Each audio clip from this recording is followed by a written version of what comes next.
그렇습니다. 주님은 우리의 모든 것 되십니다. 모든 것 되시는 주님과 함께 우리의 삶의 걸음을 끝까지 믿음 안에서 걸어가는 저와 여러분 되기를 바랍니다. 계속해서 오늘까지 4주째에 걸쳐서 우리가 처해 있는 이 시험에 대한 말씀을 전하려고 그럽니다. 저는 지금 우리가 아주 중요한 터널을 통과하고 있다, 그런 생각을 계속합니다. 여러분, 일반 사회에서도 말하기를 앞으로는 코로나 이전과 코로나 이후 시대로 분명하게 구분될 것이다, 그렇게 이야기를 하는데, 지금 예배와 신앙생활에 큰 어려움을 겪고 있는 한국교회와 성도들은 더더욱 코로나 이전과 이후가 확연히 구분될 것 아니겠습니까? 지금은 교회가 그래도 존경받고 인정받는 시대입니다만은, 그러나 이제는 거리낌과 또한 피하고 싶은 그런 대상이 되는 그런 시대로 바뀌어가고, 이전에는 그래도 아이들에게 교회 가라, 교회 가서 착한 사람 돼야지, 그렇게 허용하던 시대에서 이제는 거기 가지 마라, 가도 별 수 없고 안 가도 아무 문제 없다, 그렇게 말하는 시대로 바뀌어가고 있다는 생각을 합니다. 여러분, 지금은 코로나 사태 이후로 정부가 교회의 예배를 이제는 권고나 협조를 구하는 것이 아니라 명령을 해서 금지시킬 수 있다고 생각하는 단계까지 와 있습니다.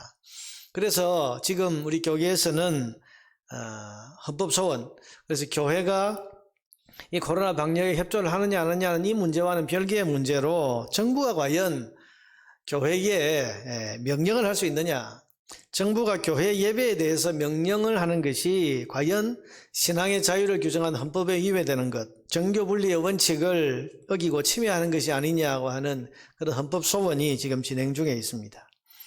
자, 여러분, 지금은 이제 언론도 아주 노골적인 적대감을 가지고 교회와 기독교 신앙을 대하고 있습니다. 여러분, 지난 1년간 뉴스 보도를 보다가 마음이 참 답답하고 때로는 분이 막 치밀어 오는 그런 경우도 여러분 느끼지 않으셨습니까? 지난 주간에 참 아름다운 그런 좋은 뉴스가 보도되었었습니다. 이런 뉴스를 보셨습니까? 배달의 민족이라고 하는 배달 앱으로 1조 원 이상의 자산을 쌓은 김봉진 씨가 그 재산의 절반을 죽기 전에 사회에 기부하겠다. 1조 원이니까 절반이니까 5천억을 이제 사회에 기부하겠다는 그런 뉴스였습니다. 여러분, 이 사람은 어릴 때 그야말로 찢어지게 가난한 집안에서 태어나서 어렵게 공부하고 자란 그런 사람입니다. 대학에서 디자인 전공을 하고 디자인 회사를 차렸는데 7번을 망했답니다. 그러다가 이제 음식 배달을 주문하는 배달의 민족이라는 앱을 만들어서 8번째 창업을 했는데, 이게 그야말로 소위 대박을 터뜨린 겁니다. 그래서 어마어마한 재산을 모을 수 있었는데, 어떤 사람은 그 자산 가치가 1조다, 어떤 사람은 3조다. 어찌됐건 그 절반을 죽기 전에 사회에 기부하겠다. 그래서 많은 사람들에게 감동을 주고 있습니다. 그런 뉴스를 우리가 들었습니다. 그런데 여러분, 이 사람이 그런 마음과 그런 결심을 하게 된 이유가 무엇인가 하면, 이 사람은 크리스찬입니다. 서울 달동네 옥수동 옥수중앙교회 다니는 집사님인데, 어릴 때 참 가난했는데 그 엄마가 4살 땐가 이 아이를 실수로 연탄불에 떨어뜨렸대요. 여러분, 아이를 연탄불에 떨어뜨렸으니까 얼마나 큰 화상을 입었겠습니까? 그야말로 살이 다 녹아 들어갈 정도의 그런 큰 화상을 입었는데, 여러분, 가난한 이 엄마가 어찌할 방법이 없으니까 이 엄마, 지금은 이제 권사님이 되셨습니다만은, 그야말로 하나님 앞에 눈물로 기도를 드렸습니다. 이 당시에 엄마는 갓 교회에 나온 초신자였는데 무작정 하나님 붙들고, 하나님 이 아이를 살려주세요, 고쳐주세요, 기도를 한 것입니다. 근데 그날 밤 꿈에 예수님이 나타나서 그 아이의 발을 쓰다듬으시면서 이제는 다 나았다 그러시더랍니다. 기뻐서 깨어보니까 꿈인데 너무 생생해서 그 아이의 발을 살펴보니까 화상의 흔적도 하나도 없이 깨끗하게 나았더랍니다. 여러분, 이 기적 같은 사건을 계기로 해서 온 가족이 신앙생활을 시작했고, 그래서 어릴 때부터 교회를 다녔던 이 김봉진 씨는 교회에서 아주 신실한 집사님이 되어서 지금도 교회를 잘 섬기고 있습니다.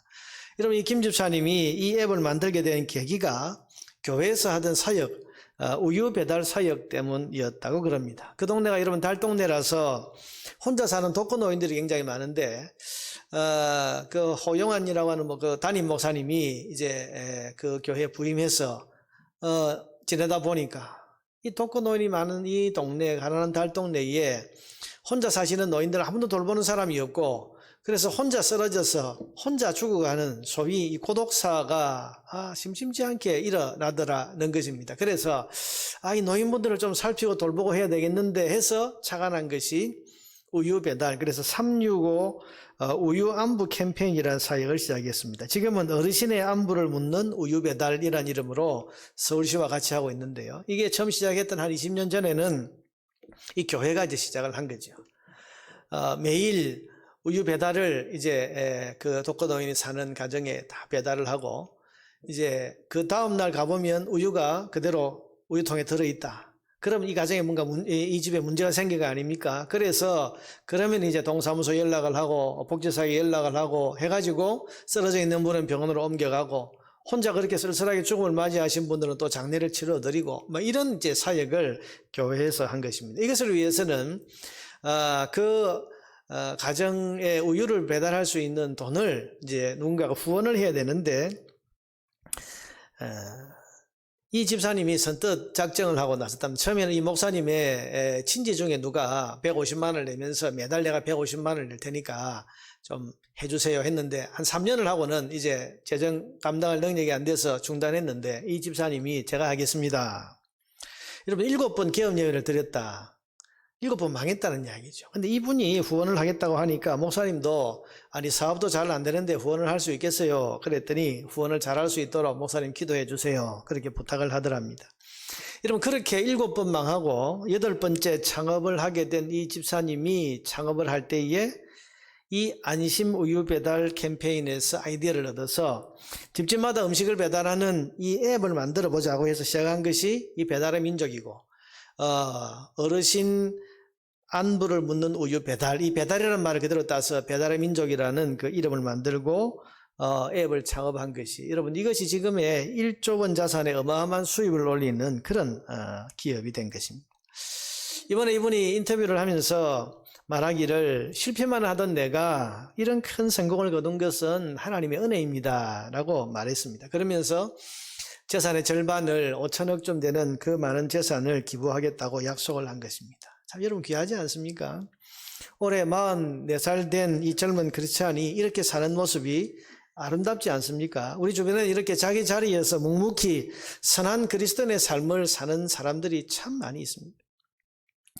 그런데 참 유감스러운 것은 언론이 이 기부 기사를 그렇게 크게 내면서도 여기서 교회, 하나님, 집사, 크리스찬 이런 단어를 단 한 번도 쓰지 않았다는 사실입니다.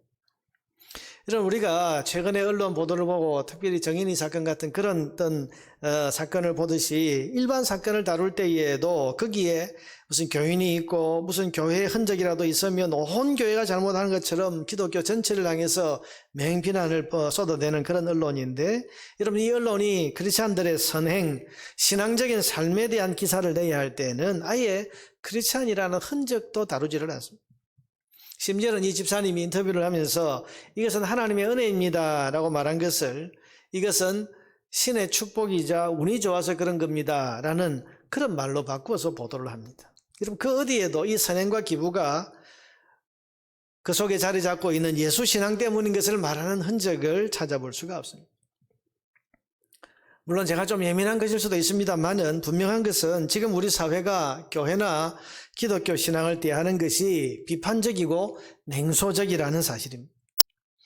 여러분 우리는 우리가 사는 시대를 잘 봐야 됩니다. 우리가 사는 이 시대가 어떤 시대인가? 시험의 시대입니다. 우리가 가진 신앙을 흔들어 놓는 시험이 한두 가지가 아닙니다. 비난의 시대입니다. 너도 나도 우리의 신앙을 비난하고 공격하는 시대를 우리는 살아가고 있습니다. 또한 냉소와 비웃음의 시대입니다. 우리가 가진 신앙을 비웃고 조롱하기를 서슴지 않는 그런 시대를 우리는 지금 살아가고 있는 겁니다. 여러분 이런 시대를 우리는 잘 통과를 해야 됩니다. 시험에 흔들리면 안 됩니다. 이런 시대의 사조에 주눅들거나 주춤거리면 안 됩니다. 이런 시대의 풍조 때문에 두려워하거나 뒤로 물러서거나 신앙의 걸음을 망설이면 안 됩니다. 이런 시험의 불가마를 우리가 잘 통과해야 빛나는 정금 같은 믿음을 소유할 수 있는 겁니다. 욥기 23장 10절에 보면 그 지난 고난, 그야말로 온갖 시험과 고난을 다 받으니 욥이 뭐라고 그럽니까? 내가 가는 길을 그가 아시나니 그가 나를 단련하신 후에는 내가 순금같이 되어 나오리라. 내가 지금 겪는 이 고난의 이유는 모르겠지만은 내가 지금 나아가고 있는 이 시련의 길을 하나님은 아신다. 이 길의 끝이 무엇이 있는지를 하나님은 아신다. 그 하나님께서 나를 이 시련으로 단련하신 후에는 내가 순금같이 되어서 나올 것이다. 그는 여러분, 우리가 가는 이 길의 목표는 명확합니다. 순금같이 빛나는 신앙입니다.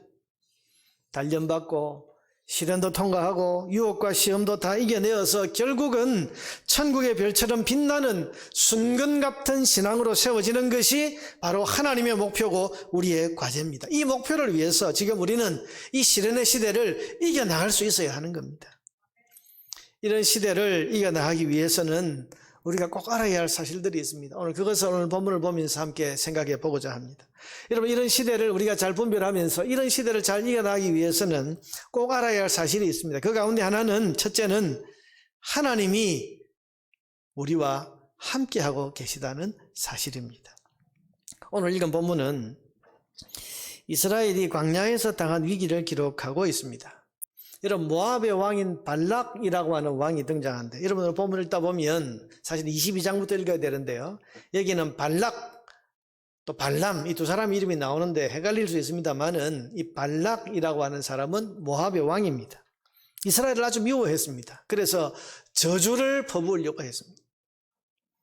그래서 발람이라고 하는 그 당시 아주 신통하다고 알려진 선지자를 돈으로 매수를 했습니다. 그리고는 이스라엘을 향해서 저주를 하게 하는 겁니다. 그런데 성경을 읽고 오늘 본문을 보면 하나님께서 이것을 적극 막아주십니다. 여러분 22장으로 가서 22장 9절을 한번 보세요. 22장 9절에 보면 하나님이 발람에게 임하여 말씀하시되 너와 함께 있는 이 사람들이 누구냐? 하나님 몰라서 물으신 게 아니고 지금 발람에게 깨우쳐 주려고 하시는 거죠. 지금 너희 집에 찾아온 이 사람들 누구냐? 발람이 하나님께 아뢰되 모압 왕 십볼의 아들 발락이 내게 보낸 자들이니이다. 이르기를 보라, 애굽에서 나온 민족이 지면에 덮였으니 이제 와서 나를 위하여 그들을 저주하라. 내가 혹 그들을 쳐서 몰아낼 수 있으리라 하나이다. 이 발락이 보낸 이 사람들이 발람에게 와서 뭐라 그럽니까? 와서 저주를 퍼부으면 내가 군대를 이끌고 와서 저 이스라엘 민족을 다 썰어버리겠다. 그 계획을 말한 거죠. 12절 하나님께서 발람에게 이르시되 뭐라고 그럽니까? 너는 그들과 함께 가지도 말고 그 백성을 저주하지도 말라. 그들은 복을 받은 자들이니라. 내가 복 준 백성을 네가 저주해서는 안 된다. 함께 가지 마라. 단언을 하십니다. 근데 여러분, 모압 왕은 더 많은 뇌물 공세로 발람을 데려가려고 합니다. 그게 15절인데요. 발락이 다시 그들보다 더 높은 고관들을 더 많이 보내매. 여러분, 더 높은 사람들에게 더 많은 뇌물을 주어서 이 발람에게 다시 사람을 보냅니다. 그들이 발람에게로 나아가서 그에게 이르되 십볼의 아들 발락의 말씀에 청하건대 아무것도 거리끼지 말고 내게로 오라. 내가 그대를 높여 크게 존귀하게 하고 그대가 내게 말하는 것은 무엇이든지 시행하리니 청하건대 와서 나를 위하여 이 백성을 저주하라 하시더이다. 여러분, 하나님이 한번 가지 말라고 했으면 하나님이 뜻을 바꾸실 리가 있습니까? 내가 복준 민족을 네가 저주해서는 안 된다. 함께 가지 마라. 그랬는데 여러분, 그랬다면 또 더 많은 그 뇌물을 싸들고 와서 자기를 매수하려고 해도 여러분, 선지자가 제대로 된 선지자 같으면 이걸 딱 거절해야 됩니다. 그런데 이 소위 덜 떨어진 선지자인 발람의 말을 한번 보세요. 18절을 보면 발람이 발락의 신하들에게 대답하여 이르되 발락이 그 집에 가득한 은금을 내게 줄지라도 내가 능히 여호와 내 하나님의 말씀을 어겨 덜하거나 더하지 못하겠노라. 여기까지 보면 정말 단호하게 하나님이 가지 말라고 했으니까 당신이 무슨 재물을 쌓아들고 와도 못 갑니다. 이렇게 단호하게 말하는 것 같은데, 근데 여러분, 속마음은 그게 아니에요. 성경에 보니까 19절을 보세요. 그런즉 이제 너희도 이 밤에 여기서 유숙하라. 여러분, 돌려보내야 될 사람들을 우리 집에서 머무르라. 그러면서 그 다음 하는 말이 뭡니까? 여호와께서 내게 무슨 말씀을 더하실는지 알아보리라. 하나님이 혹시 다른 말씀을 하는지 내가 한번 더 들어보겠다. 여러분, 이게 벌써 이제 탐욕, 돈에 대한 탐욕이 마음에 들어간 겁니다. 하나님의, 여러분 21절을 보세요. 발람이 아침에 일어나서 자기 나귀에 안장을 지우고 모압 고관들과 함께 가니.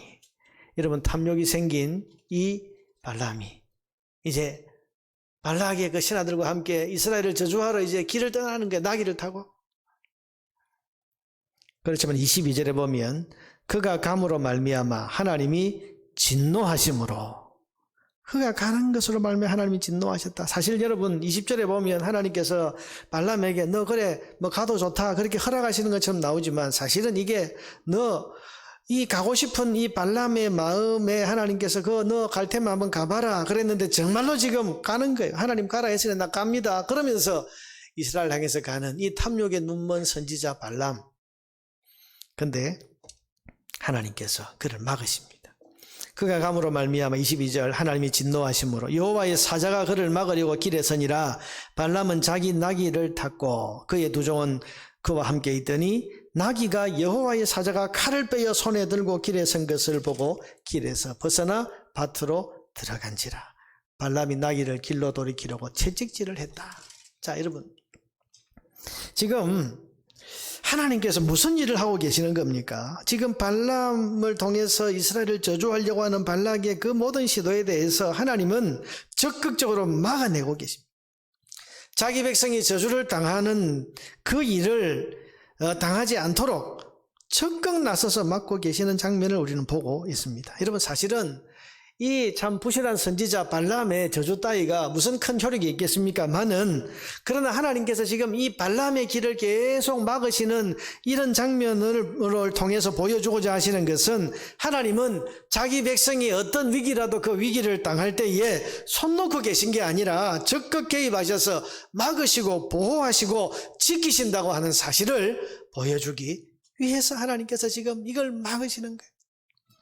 아니, 발람 따위를 막아서 하나님 뭐 하시겠습니까? 발람이 아무리 저주를 한들 하나님이 그 저주를 못 이기시고 뭐 저주에도 불구하고 이스라엘에 복을 못 주겠습니까? 그런데도 불구하고 발람을 자꾸 막고 하시며, 심지어는 여호와의 사자를 보내어서 칼을 빼들고 그 앞에 서서 막을 정도로 하나님이 막으시는 것은, 이건 이 발람의 저주가 무서워서가 아니라 우리에게 보여주시는 거예요. 우리가 저주를 당하거나 시련과 고난을 당할 때 하나님이 뭘 하시는가, 어떻게 하시는가. 그럼 우리가 시험당하고 시련을 당할 때 하나님은 우리가 그 시험당하는 현장에 함께하고 계신다는 사실을 기억하시기를 바랍니다. 거기서 우리를 지켜내는 일을 하시는 거예요. 여러분, 시편 23편 4절에 보면 다윗이 노래했습니다. 내가 사망의 음침한 골짜기로 다닐지라도 해를 두려워하지 않을 것은 주께서 나와 함께 하심이라. 주의 지팡이와 막대기가 나를 안위하시나이다.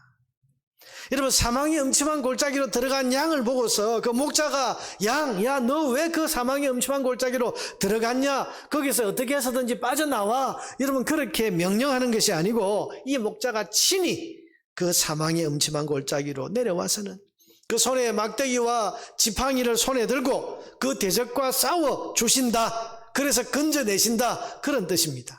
하나님은 자기 백성이 사망의 음침한 골짜기로 들어갈 때에 밖에서 너 거기서 나와봐, 거기서 빠져나와, 그렇게 외치기만 하는 분이 아니라 사망의 음침한 골짜기에 함께 들어오셔서 그를 위해서 지팡이와 막대기로 싸우시는 분이다. 그렇게 다윗이 지금 노래하고 있는 것 아닙니까?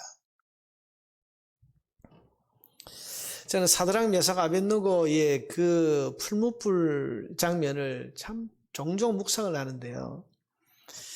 여러분, 극렬히 타는 풀무불에 이 사드락 메삭 아벳느고 세 사람을 느부갓네살이 이제 진노해서 집어 던졌습니다. 7배를 더 뜨겁게 태웠습니다. 그 타는 풀무불에 3명을 집어 던졌는데 좀 이따 그 왕이 보니까 그 불 속에 4사람이 걸어 다닌다. 어떻게 셋을 넣었는데 4명이 걸어 다닐 수가 있나?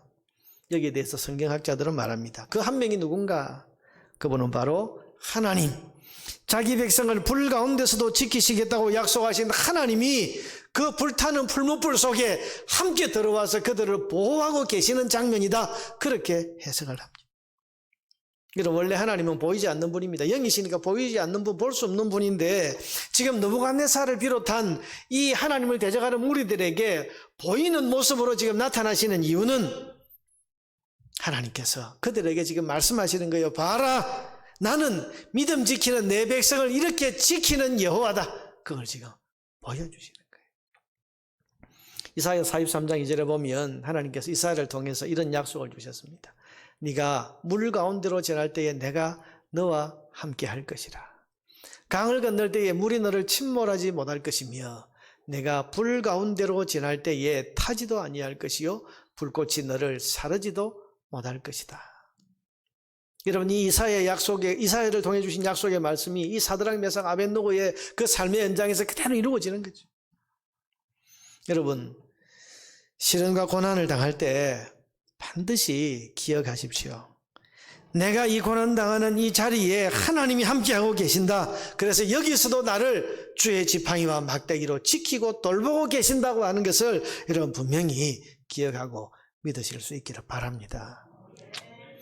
둘째로, 시련을 당하는 성도가 이 시련을 우리가 이기고 돌파하기 위해서 알아야 할 또 하나의 사실은 하나님은 저주를 축복으로 바꾸신다고 하는 사실입니다.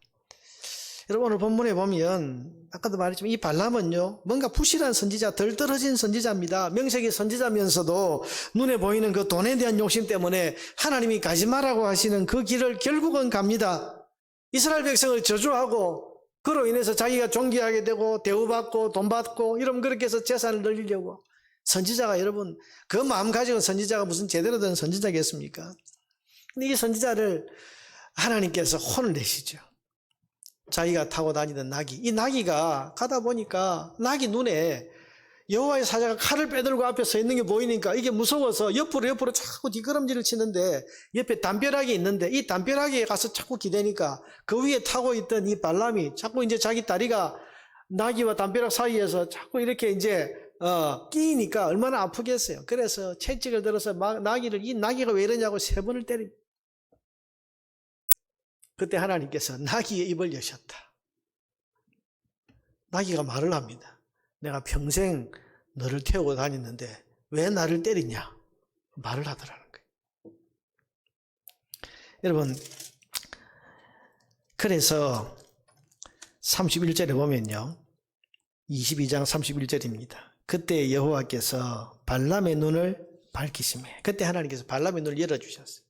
여호와의 사자가 손에 칼을 빼들고 길에 선 것을 그가 보고 머리를 숙이고 엎드리니 여호와의 사자가 그에게 이르되 너는 어찌하여 네 나귀를 이같이 3번 때렸느냐? 보라, 내 앞에서 내 길이 사악함으로 내가 너를 막으려고 나왔더니 나귀가 나를 보고 이같이 3번을 돌이켜 내 앞에서 피하였느니라.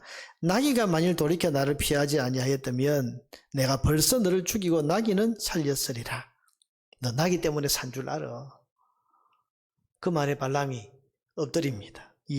34절, 발람이 여호와의 사자에게 말하되 내가 범죄하였나이다. 당신이 나를 막으려고 길에 서신 줄을 내가 알지 못하였나이다.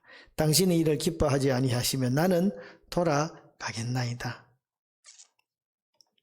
하나님 두려워서 돌아가겠다고 하면 하나님 이제 알겠습니다. 잘못했습니다. 다시 돌아가겠습니다. 이스라엘 저주하지 않겠습니다. 돌아가겠습니다. 그런데 하나님께서 뜻밖의 말씀을 하십니다. 35절, 여호와의 사자가 발람에게 이르되 그 사람들과 함께 가라고 하십니다.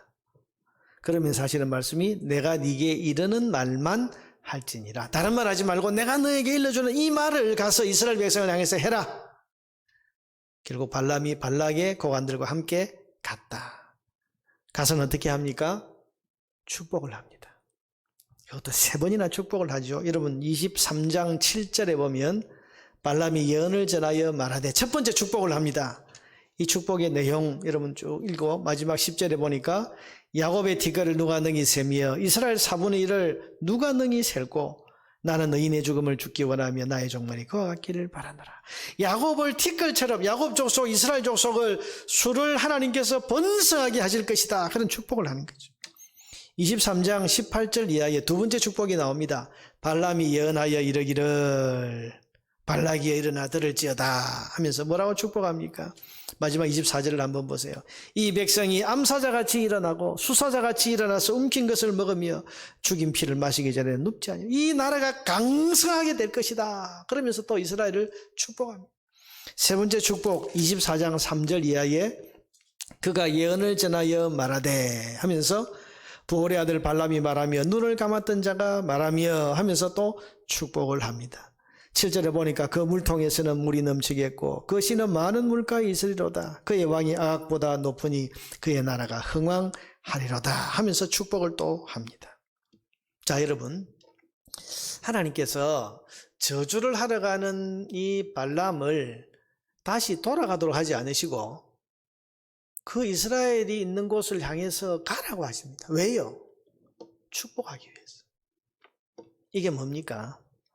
저주당할 위기에 처한 이스라엘 백성을 저주에서 건지시는 것뿐만 아니라 오히려 그 저주당한 그 위기를 축복받는 그런 복으로 만들어 주시기 위해서 하나님께서 발람을 거기로 가라고 하시는 거죠. 하나님은 그 백성이 위기를 당할 때에 어떻게 하십니까? 자기 백성이 만나는 그 위기와 저주를 막아주실 뿐만 아니라 도리어 그 저주가 변하여 축복이 되게 하시는 겁니다. 여러분 놀랍지 않습니까? 그냥 저주를 당하지 않는 정도로만 해도 될 건데 굳이 발람을 거기까지 가라 하시고는 거기서 세 번의 축복을 선포하게 하시는 하나님, 이것은 하나님이 복주심아 선택하신 백성을 저주할 수 없다는 겁니다. 나아가서 세상이 그 백성을 아무리 저주하고 비난하고 욕을 한다고 할지라도 하나님은 그 저주와 비난이 변하여서 축복이 되게 하시는 분이다 하는 것을 만천하에 알리시는 겁니다. 사랑하는 성도 여러분, 성도가 당하는 고난이나 시련을 하나님은 반드시 복이 되게 하십니다. 우리가 이것을 믿어야 됩니다.